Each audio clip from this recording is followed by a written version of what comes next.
Liverpool returned to the top of the Premier League after beating Burnley 3-1 at Anfield comfortably in front of their record home supporters. Overall, Liverpool weren't at their best, but they got the job done with 3 headers being scored. While there was a few players that definitely caught the eye, there was one that came on at half-time that was influential in the win for Liverpool, and that was Harvey Elliott, who contributed to both the second half goals that saw Liverpool win the game. With the 20-year-old having a standout game, let's just take a look at how he was able to be so effective for Liverpool off the bench. Now, first of all, in this game, a lot of credit has to go to Jurgen Klopp, because Liverpool did struggle in the first half. I thought Burnley had a few chances where they probably should have scored that, and Liverpool did get sort of a lucky corner goal because James Trafford made a mistake. But like he does, like Klopp is so good at doing, which could be a big miss for Liverpool, is he's so good at them substitutions. Honestly, I think he's probably the best substitute manager in the league. When he brought Elliott on for half-time for Trent, a lot of people were very confused. I feel like Trent struggled to really be effective in the first half because Burnley sat back and tried to break on the counter. And often Trent didn't get much room to be able to do his iconic passes, yet they were definitely taking the flaws defensively from that side. I also think with the absence of Szoboszlai, it really does not make him very effective because they don't have that great player passing ability to cover on that right back slot when he moves up. But he still managed to get an assist from a corner, so he was still effective in a sense. But also Trent had illness issues because he's only just come back. So what they actually did is he took this Klopp, realised that they didn't have the players what they wanted in defence, and he ended up putting Curtis Jones out to right back and bringing on Harvey Elliott. Now this caused a bit of a shuffle. McAllister moved over, he still had Endo in the middle, and Elliott adopted that right side. Now this was really effective because Elliott is a brilliant winger and it's probably his best position. He's a great dribbler and brilliant crosser, and he also shows a lot of determination to keep the ball. And with Jota supposedly being in that right wing slot, it moves Jota into the middle with Nunez, so they had more of a 2 up front system. Jota would come deep and work with the play, while Nunez would sit on the last defender waiting for a cross or waiting for a ball in. And with Curtis Jones, who's pretty good on the ball, overlapping and coming inside with the underlaps, it also gave more players on that right side, so most of the Liverpool's attacks in the second half came from that way. And when you've got Endo just winning the ball back and nipping in just outside the box, it was very helpful to get Harvey Elliott on the ball, and it kept going into space on the right, and he keeps showing brilliant end product. He has done since he joined Liverpool, and I think he's really underrated, Elliott. He did some perfect crosses in this game right when they needed it to, giving questions to the attackers where Nunez and obviously Diaz put away. Elliott also proved when he came on he's got brilliant positioning out on that right side and knew when to make runs to stay on side and help his team. Both of the goals which he contributed to really were just dropped balls that came to a Liverpool player, and he made that run and movement so people would pick him out in space in the box on that right side, and both times it ended up causing a goal for the team. With so many attacking players on the pitch and so many of the attacking players going forward, it did leave Liverpool very exposed to the back, and I do think Burnley had 2 1-on-1s where they really should be scoring, but Burnley are one of the worst teams in the league and one of the worst finishers, so they didn't take them, and Liverpool ruthlessly executed them going forward with their brilliant attacking play. And I think this is a calculated risk by Klopp. I think he didn't really expect Burnley to be that clinical from their chances and thought we need to go for it. This is the best way to win the game because they're defensive very heavy. Get Elliott on, put Curtis Jones at right back, and let's try some overlaps on that right side while getting our tall men in the box. And I also think this is not necessarily all down to Klopp. I do think some of the centre backs really struggled today. I think Kwanzaa didn't have a brilliant game, and obviously Curtis Jones isn't going to be expected to cover ground in right back because that's not his position. And the reason why Harvey Elliott was so good is because he did really take the game by the scruff of the neck. Andy Robertson said it when he came on, and he really started creating things and started ticking the team over. He kept picking up spaces in gaps on the team and actually demanded the ball. He demanded the ball and demanded to go forward with it. He was making the decisions in there, and at 20 years old that shows quite good leadership, and surely there's a lot to come for the future for this kid. And when you look at Harvey Elliott's stats, obviously it's only 45 minutes and he came on and basically changed the game. He did quite a lot of good work. He did 3 out of 4 accurate long balls, 5 passes into the final third, and only did 41 touches, but that was so effective with what he did. And in the end he got dispossessed 0 times and didn't lose the ball at all. I think Harvey Elliott has proved that he can play to a very competent level in centre midfield at such a young age, but I also think as a winger he is a real good option, and I think when Salah leaves he could be really a shoehorn for that right wing spot. I think he's a great winger and has a lot of attributes such as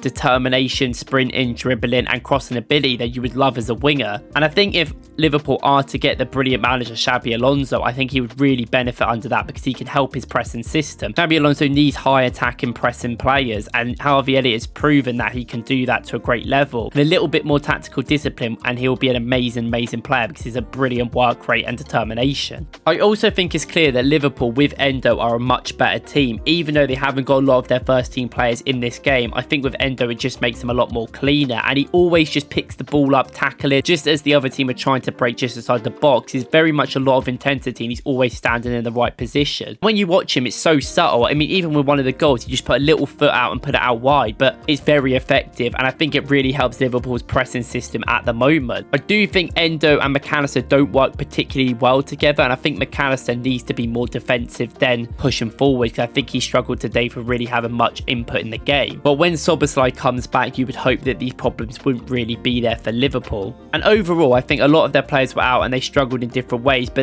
their front players really stepped up. All three of them scored. They all scored headers. I thought Nunez was typical, going everywhere, being a monster, being a mess. Liverpool got the job done at the end of the day against obviously a poor Burnley side, but you take it. Liverpool are now top of the league again. But without the inclusion of Harvey Elliott off the bench, I know they had some injury issues, so they kind of had to bring him on. I don't think Liverpool actually might have not won this game. I think he was brilliant, and I think he really helped the team. And I'm not even just talking about the fact he got 2 assists or maybe 1 now because of the stats. When he came on, he really did pick the ball up and just drive through it when they needed to. And he did really good work down that right side with Curtis Jones, despite Curtis Jones obviously playing right back. Actually create a lot for the team and have overlaps going all the time, and always find Jota with the little 1-2s and then cross the ball in at the back post for one of the other players running in, such as Diaz and Nunez. And this shows another tactical adaptation that Klopp has done in-game that has not really been something Liverpool have done before. On that right side, they often play Salah, who's usually the guy running in the box, and on the left side, they're more likely to do a long, deeper cross. And we did see that a bit in the first half, with Robertson going on the outside doing early crosses and Diaz playing a bit in the middle. Diaz played in the middle to try and progress the ball and go past players. He often weren't even playing as a winger. And although there was some chances that were a little bit close for the strikers, Burnley often defended this very well, having 2 or 3 men down that right side to make sure this did not happen. So Liverpool changing this up in the second half and going down the other side and making sure it's a bit more players there, a bit more aggressive, a bit more awareness happening with the players, I think it helped the team a lot. And while this game alone is not really going to tell us if Liverpool are going to go on to win the league because it was against a weaker opponent and they didn't play very well, it proves a lot where they still probably should have conceded a few goals and they still won pretty comfortably in the end. And these are the wins that you need. This is what everyone always says. You always need some wins that just settle the team even when you don't have a lot of main players there. And for Trent's sake, and hopefully for Salah when he comes back soon, Liverpool can kick on and really get their groove when they've got all their players back, and then when they've got to play harder opponents. But I do think they have an easier schedule for the next few weeks. They can go back on their journey because they've got big games coming up. They've got the Europa League in a few months, and obviously the FA Cup and Carabao Cup finals still to play. And I've seen games where all Liverpool players have stepped up at one point this season. He has been good before, but I think today showed the real talent he has. Let me know what you guys think about Liverpool's title chances and what you think about the tactics that Klopp used in this game to win. Did you like Harvey Elliott, and do you think he has a really high ceiling? Let me know what you think. If you like this video, I recommend looking at my tactical video about Florian Wirtz. Brilliant performance again today, and maybe you can see some of the ideas that Xabi Alonso will bring to Liverpool if he joins next season. Thank you for watching. I appreciate your view, and I'll see you in the next one.